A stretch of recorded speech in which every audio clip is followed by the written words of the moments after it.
Entonces, la Biblia nos cuenta en símbolos la historia de la caída del hombre. Y dice la Biblia que Dios creó a Adán y Eva en el jardín del Edén. Ellos dos estaban en el jardín del Edén, creciendo normalmente.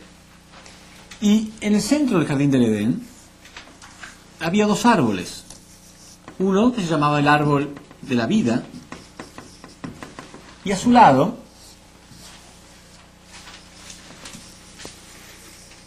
el árbol de la ciencia, del bien y del mal. Y que Dios le dijo a Adán y Eva que ellos no deberían comer del fruto del árbol de la ciencia del bien y del mal. O sea, ese árbol tenía un fruto que Dios había pedido a Adán y Eva que no lo comieran, diciéndoles: el día que coman de ese fruto, ciertamente morirán. Y que también había otro ser extraño, una serpiente, y digo extraño porque era una serpiente, según la Biblia, inteligente, muy inteligente, el más inteligente ser que Dios había creado, dice la Biblia, que conocía la voluntad de Dios, y sin embargo opinaba diferente a Dios. Porque Dios le había dicho a Adán y Eva: no coman del fruto, porque el día que coman del fruto ciertamente morirán. Y sin embargo la serpiente decía que no iban a morir. Entonces la historia que todos conocemos dice que la serpiente tentó a Eva. O sea, al principio había una acción de guerra civil solamente entre Eva y la serpiente. Y en esta relación la serpiente llegó a convencer a Eva de que no había peligro en ese fruto. La Biblia dice que entonces Eva come del fruto y que después de esto ella convida este fruto a Adán también. Ambos estaban creciendo en el jardín del Edén. Y como ellos comieron del fruto que no deberían haber comido, entonces Dios los echa del jardín del Edén. Y esa es la historia que ha quedado siempre durante miles de años. Y mucha gente lo ha tomado como si fuera simplemente una historia literal, que así fue como ocurrió. El pecado se había originado a través de ese fruto. Y durante miles de años las personas se han preguntado: ¿por qué ese fruto era tan serio? ¿Qué representa realmente ese fruto? Si podemos deducir realmente lo que es ese fruto, podemos entender lo que produjo la caída del hombre. Durante muchos años la gente ha pensado que ese fruto quizá era literal y que simplemente Dios lo puso ahí para poner a prueba a Adán y Eva. Bueno, encontramos entonces dos posibilidades. El fruto puede ser literal o puede ser simbólico. En realidad, Jesús dijo en Mateo, capítulo 15, versículo 11, dijo: no es lo que entra por la boca lo que hace impuro al hombre. ¿Por qué? ¿Qué significa esto? Si nosotros vemos como en la primera parte la relación entre el mundo espiritual y el mundo físico, dijimos que el hombre tiene un espíritu y un cuerpo físico, y que el universo estaba regido por principios. Quiere decir que hay leyes espirituales y leyes físicas. Si una persona viola una ley física, por ejemplo la ley de gravedad, ¿se va a ir al infierno espiritualmente? No, se lastimará físicamente. Si una persona viola una ley espiritual, ¿se va a notar físicamente? No necesariamente. O sea que hay leyes espirituales y leyes físicas. La Biblia le dice que Dios le dijo a Adán y Eva que el día que coman del fruto ciertamente morirán. Ellos comieron del fruto y no murieron ese día físicamente, ni el día siguiente ni el año siguiente, vivieron mucho tiempo más, pero sí murieron espiritualmente. Entonces, ¿ellos qué violaron? ¿Una ley física o una ley espiritual? Una ley espiritual, porque les causó un daño espiritual, no un daño físico. Por eso Jesús decía: no es lo que entra por la boca, o sea, no es algo físico lo que me puede hacer violar una ley espiritual. No es lo que entra por la boca lo que hace impuro al hombre. Bueno, es obvio que ese fruto no era una prueba de Dios, por varias razones. Primero y principal, no existía el mal. Dios había creado a sus hijos a imagen y semejanza de Él. Él sabía que sus hijos no tenían nada de malo. No necesitaba ponerlos a prueba. Para que exista el amor verdadero, hace falta la confianza verdadera. ¿Ustedes sienten facilidad en amar a alguien en quien desconfían? Muy difícil, ¿no? Si desconfiamos en alguien, es muy difícil amarlo. Y si alguien desconfía de nosotros y nos muestra su desconfianza, también es difícil amarlo. Es difícil recibir el amor de alguien que sentimos que no confiamos o que no confía en nosotros. Los padres generalmente tienen una marcada tendencia a confiar en sus hijos. ¿Imaginan un padre que esté espiando a sus hijos esperando el momento que cometa un pecado? Y después el padre dice, yo sabía que algo malo iba a hacer. No. Generalmente los padres tienen confianza en sus hijos. Díganme si no es muy común escuchar que el padre diga, no, mi nene es bueno, lo que pasa son las malas compañías. ¿Sí o no? ¿Es común o no? Y los padres del otro dicen lo mismo. No, el mío es bueno, son las malas compañías. Porque el padre tiene tendencia a confiar en sus hijos. No va a pensar que su hijo es malo. ¿Y Dios? Dios, que había creado a Adán y Eva totalmente puros, a su imagen y semejanza, no existía el mal. ¿Estaba ahí poniéndolos a prueba para ver cuándo ellos iban a pecar? No, Dios no tenía esta clase de corazón. Pero literalmente Adán y Eva murieron espiritualmente. Entonces no era solamente una prueba simbólica, algo pasó. Imagínense ustedes que un padre tenga esta clase de corazón. Quiere probar a sus hijos, entonces primero los observa, porque dice que el fruto era muy tentador a los ojos de Adán y Eva. Entonces primero ustedes observan a su hijo para ver qué fruta les gusta más. Ahí descubren que es la manzana. Entonces toman una manzana y le ponen veneno. Y le dicen a su hijo, no comas, ¿eh? Y cuando vuelven está muerto. ¿Tendrían esa clase de corazón? ¿Harían esto a sus hijos? Ahora, ¿pueden ustedes pensar que Dios tiene menos corazón que ustedes? Porque ustedes están diciendo que ustedes no lo harían a sus hijos. Pero hay gente que cree que Dios sí lo hizo. ¿Entonces quiere decir que Dios tiene menos corazón que el hombre? No, no es razonable. Entonces debemos encontrar otra explicación. Si este fruto no era una prueba de Dios, porque Dios no puede tener esa clase de corazón, aparte Dios no necesita probar aquello que Él creó, vamos a encontrar una clase de explicación muy bíblica, muy clara y muy lógica. Todo lo que Dios creó es útil para el hombre. Es útil y necesario. Si fuera una prueba, si este fruto representara simplemente una prueba que Dios puso al hombre, estaríamos diciendo que Dios le dijo al hombre, el día que fracases en la prueba que yo te pongo, yo te voy a castigar con la muerte. ¿Sí? Porque es así como nos han enseñado, ¿no? Que Dios puso a prueba al hombre y como el hombre fracasó, Dios lo castigó. Pero no dice eso la Biblia. La Biblia no dice, el día que comas del fruto yo te mato. Dice, el día que comas del fruto morirás, que es muy diferente. Es muy sencillo. Esto está representando una ley o un principio universal. El universo está regido con leyes y principios. Todo lo que Dios creó, lo creó para que sea útil al hombre. Por ejemplo, Dios creó la fuerza de gravedad. Es necesaria. Si no fuera por esa fuerza de gravedad estaríamos todos flotando ahora. Pero si alguien no respeta las leyes de gravedad, puede caerse de un lugar muy alto y lastimarse. Un padre tiene electricidad, fabrica una casa y pone electricidad en la casa. Y tranquilamente le puede decir a sus hijos, no quiero que toques los enchufes, no quiero que toques la electricidad, porque el día que lo toques te vas a electrocutar. No le está diciendo, el día que lo toques yo te mato. Es muy diferente. Hay una advertencia ahí. ¿Entienden? Y nadie puede ser tan inocente de pensar, entonces mi papá puso electricidad para ponerme a prueba. No, puso electricidad porque es necesaria. Pero me está pidiendo que yo respete sus principios. Este fruto está representando algo necesario, absolutamente necesario. Pero como toda cosa necesaria en el universo, tiene sus principios, que deben ser respetados. Cuando ustedes eran chicos en su casa, en la cocina, ¿había cuchillos? Por supuesto que sí. Sus padres le podían decir, no quiero que juegues con los cuchillos, porque si jugás con los cuchillos te puedes lastimar. No le está diciendo, si jugás con los cuchillos yo te lastimo, como castigo. Y los cuchillos no están ahí para poner a prueba a ustedes, están ahí porque son necesarios, son útiles, pero los niños no deben tocarlo. Entonces este fruto está representando algo necesario, útil, precioso, como todo lo que Dios creó. Porque todo lo que Dios creó lo creó para el hombre. Pero Dios estaba advirtiendo al hombre que el hombre no lo tocara. Bueno, si este fruto es simbólico, el árbol que produce ese fruto también tiene que ser simbólico, porque no hay ningún árbol real que dé frutos simbólicos. Y dice que los dos árboles estaban uno al lado de otro.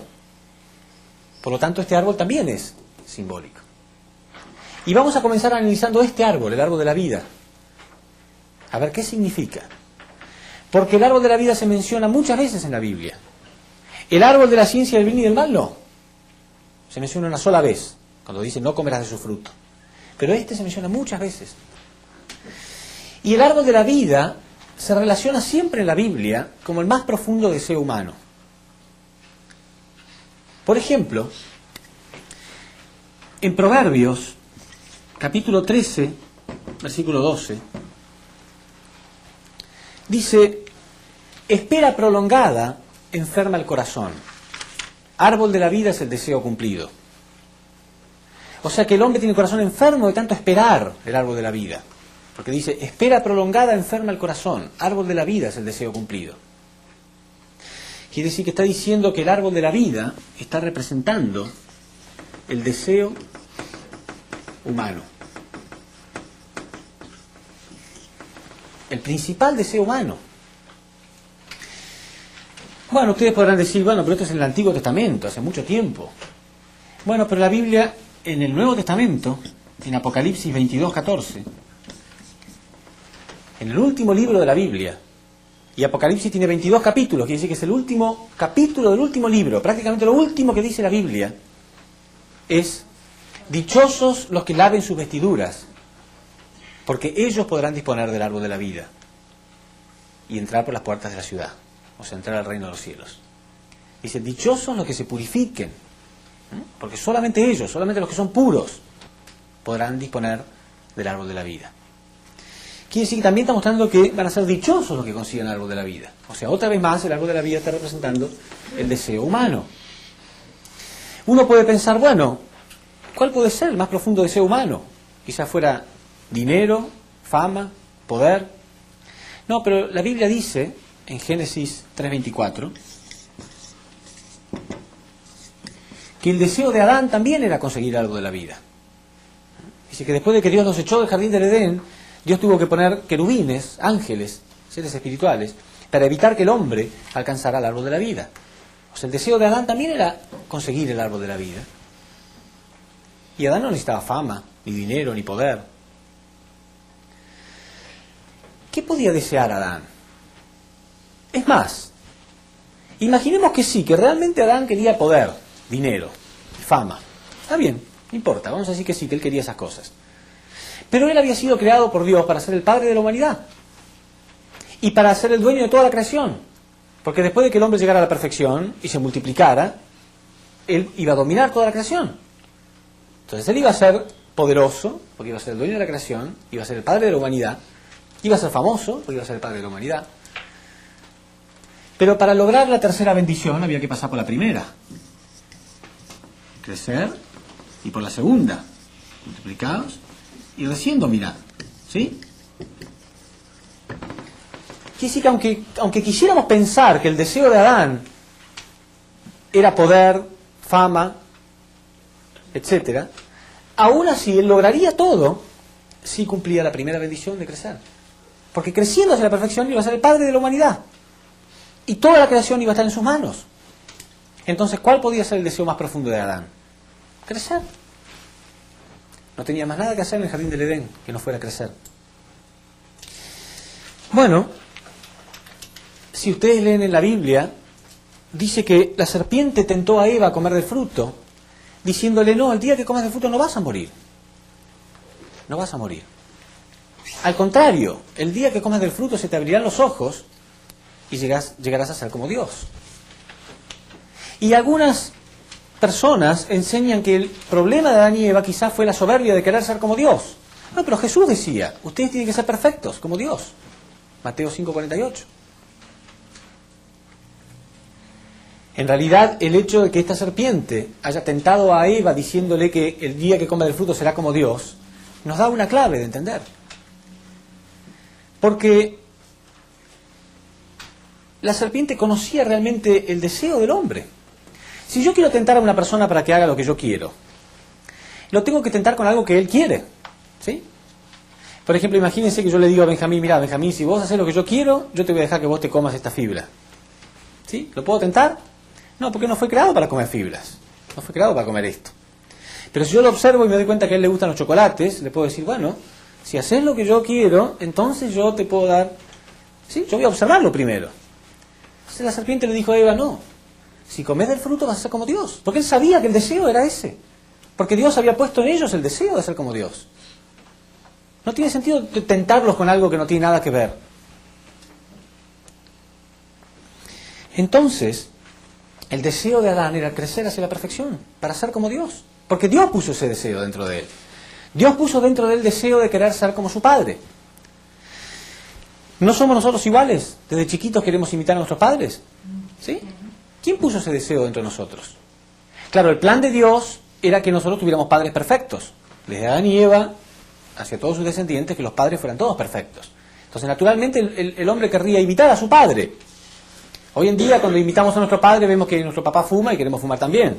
Lamentablemente, tenemos no muy buenos ejemplos, en algunos casos. Pero el deseo original de Dios era que Adán quisiera ser como Dios. Quiere decir que el deseo más profundo de Adán era crecer. Entonces, si el árbol de la vida representa el deseo más profundo del hombre, está representando a un hombre perfecto. O sea, el árbol de la vida representa a Adán perfecto. Si nosotros observamos en la Biblia, cada vez que se menciona un árbol, se lo relaciona con un hombre. Jesús decía que Él era el olivo verdadero, nosotros olivos silvestres. Él decía, yo soy la vid, vosotros los sarmientos. El sarmiento es como una plantita, un vástago que crece y se alimenta de la savia de la vid. O sea, siempre en la Biblia se compara al hombre con un árbol. La Biblia dice que Jesús estaba en la posición de Adán también. 1 Corintios 15, 45. Dice que Jesús estaba en la posición de Adán. Y Jesús se llamó a sí mismo el árbol de vida. Cuando Él habló de sí mismo, Él se habló del árbol de vida. Esto lo podemos ver en Lucas, capítulo 23, versículo 31. Lucas 23, 31. Acá cuenta la historia cuando a Jesús lo iban a crucificar.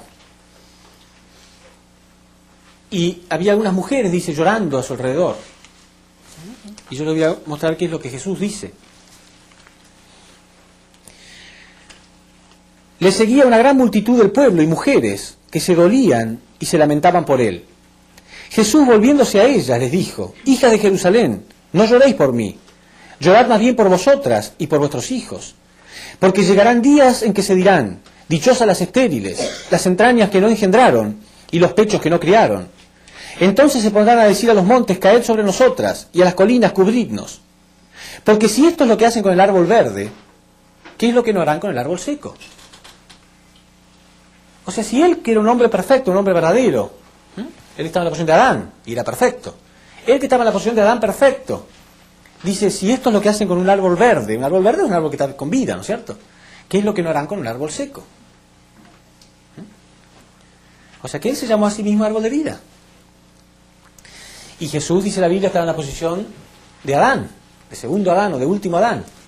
Entonces, si Jesús en la posición de Adán representa el árbol de la vida, este árbol de la vida también está representando a este Adán perfecto. Y si este árbol representa a Adán, aquel árbol que estaba a su lado, ¿a quién representa? A Eva. Pero se lo llama árbol de la ciencia del bien y del mal. O sea que Eva podía tomar el camino del bien o el camino del mal. Quiere decir que ella no era perfecta todavía. Porque una vez que uno es perfecto es la encarnación del bien. Quiere decir que Eva, este árbol está representando a Eva inmadura.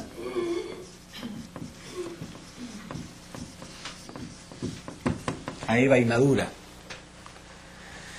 Entonces, si este árbol representa a Adán y este árbol representa a Eva, ¿a qué puede estar representando este fruto?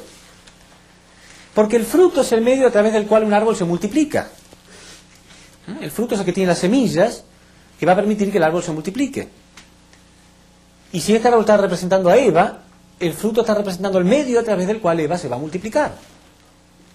O sea, su amor. Su amor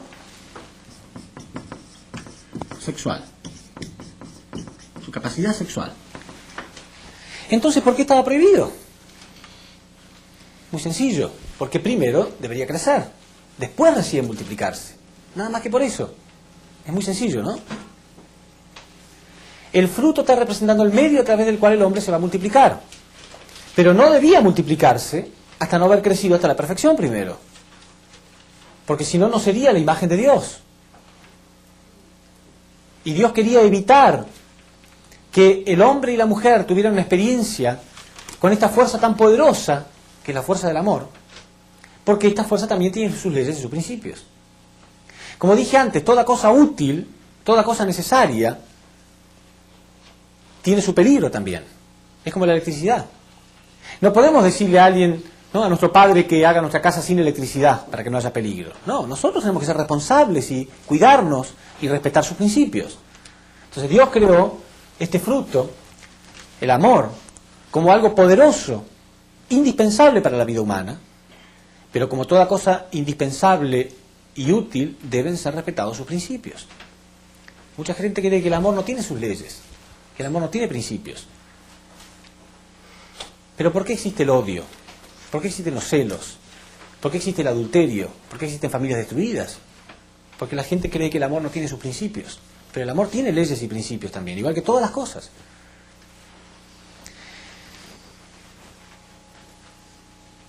Pero continuemos con el relato bíblico, a ver si es lógico o no. Porque dice la Biblia que cuando ellos comieron del fruto, se sintieron avergonzados y se taparon sus partes sexuales. Uno esconde aquello con lo que pecó. Bueno, ellos se taparon las partes sexuales. Si hubiera sido un fruto literal, imagínense ustedes, alguien les dice que no coman una fruta, y cuando la persona entra, ustedes están comiendo, esconderían los restos o taparían su boca. Pero no van a taparse las partes sexuales. Pero si uno pecó con las partes sexuales, entonces sí, tiene sentido. Pero más aún, Dios conecta ambas cosas, porque dice la Biblia que Adán se escondía de Dios. Entonces Dios encuentra a Adán y le dice, ¿por qué te escondes? Y Adán contestó, me escondo porque estoy avergonzado, porque estoy desnudo. Y Dios le dice, ¿por qué te diste cuenta ahora de que estás desnudo y no antes? ¿Acaso comiste del fruto? Dios relaciona automáticamente. ¿Y por qué te diste cuenta ahora y no antes de que estabas desnudo? ¿Acaso comiste del fruto? Quiere decir entonces que el fruto está totalmente relacionado con las partes sexuales del individuo y es, aparte, lo único que podía haber hecho caer a Adán y Eva. Porque ¿qué otro pecado podía haber cometido Adán y Eva? Su única responsabilidad era crecer hacia la perfección antes de multiplicarse. Sin embargo, Adán y Eva no llegaron a la perfección y sin embargo tuvieron hijos. Y sí que es obvio que el pecado que ellos cometieron fue el pecado de fornicación. Fornicación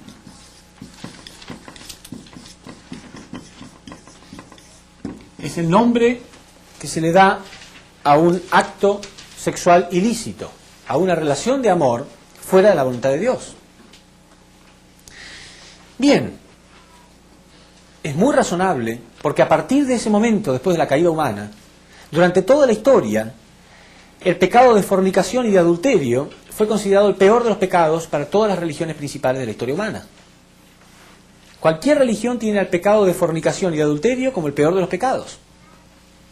El pueblo elegido de Dios tenía la obligación de que cuando naciera un niño se le practicaba la circuncisión, que era un corte en sus partes sexuales para que derramara sangre. O sea que ya tenía que, de algún modo, pagar algún precio, porque el pecado original fue originado por las partes sexuales. Entonces el pueblo elegido de Dios era principalmente el pueblo que tenía que purificarse de ese pecado.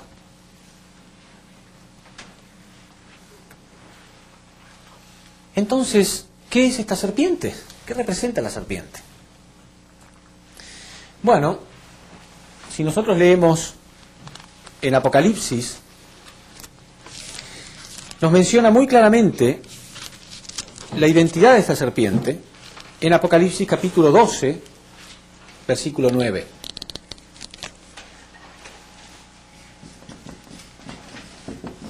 Dice así: y fue arrojado el gran dragón, la serpiente antigua, el llamado Diablo y Satanás, el seductor del mundo entero, fue arrojado a la tierra, y sus ángeles fueron arrojados con él. O sea, la Biblia está diciendo que la serpiente antigua, dice la Biblia, porque está hablando de aquella serpiente del primer libro de la Biblia, fue arrojado también, cuando Dios echó a todos del jardín del Edén, y sus ángeles también fueron arrojados. Quiere decir que el énfasis hay que ponerlo ahí. Sus ángeles. O sea que según la Biblia esa serpiente tenía ángeles a su cargo. ¿Cómo es eso? Observemos acá. Mundo espiritual, mundo físico. Nosotros sabemos que existen seres físicos que tienen vida, pero no vida espiritual, sino vida física solamente, como las plantas y los animales, porque fueron creados para servir a la parte física del hombre. Del mismo modo, hay seres espirituales que no tienen cuerpo físico, porque fueron creados para servir a la parte física del hombre, perdón, a la parte espiritual del hombre. Quiere decir entonces que el hombre es el centro de armonía entre los dos mundos. Los animales solamente pueden tener un contacto con el mundo espiritual a través del hombre. Los ángeles solamente pueden tener contacto con el mundo físico a través del hombre. El hombre es el centro de armonía de los dos mundos. Por eso también dice la Biblia que estos dos árboles estaban en el centro del jardín del Edén. Porque Adán y Eva representan el centro de armonía del mundo espiritual y del mundo físico. Bueno, pero ¿puede un animal que no tiene espíritu estar como responsable de seres espirituales? Porque dice, y sus ángeles fueron arrojados con él. No.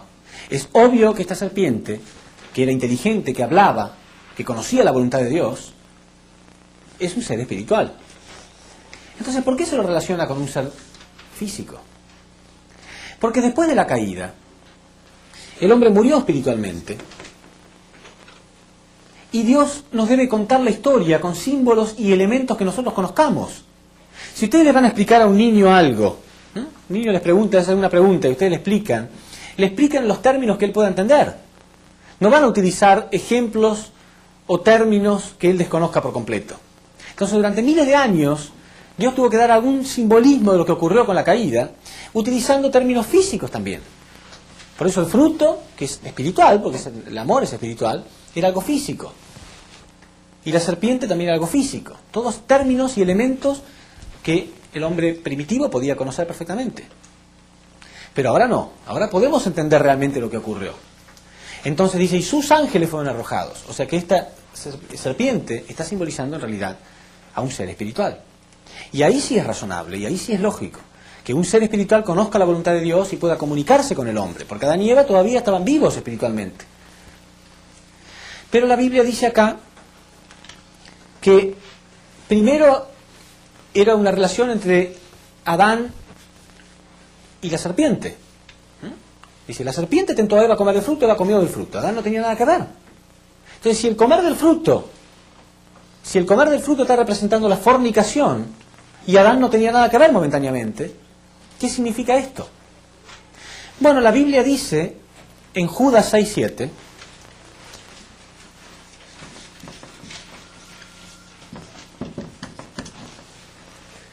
que el pecado de los ángeles también fue el pecado de fornicación. Sí, es absolutamente posible que un ser espiritual tenga un contacto con el espíritu de una persona, sustancialmente. La Biblia está llena de casos y ejemplos de esto. Entonces, en Judas 6:7 dice esto. Dice, y además que a los ángeles que no mantuvieron su dignidad, sino que abandonaron su propia morada, los tiene guardados con ligaduras eternas bajo tinieblas, para el juicio del gran día. Y lo mismo Sodoma y Gomorra y las ciudades vecinas, que como ellos fornicaron y se fueron tras una carne diferente. Y a los ángeles que no mantuvieron su dignidad, y al igual que Sodoma y Gomorra fornicaron. Quiere decir entonces que la Biblia está diciendo que el pecado de esta serpiente, del ángel, también fue el pecado de fornicación. Entonces, ¿qué fue lo que ocurrió? Vamos a ver a continuación el proceso de la caída y la motivación. ¿Qué fue lo que produjo la caída de Adán y Eva?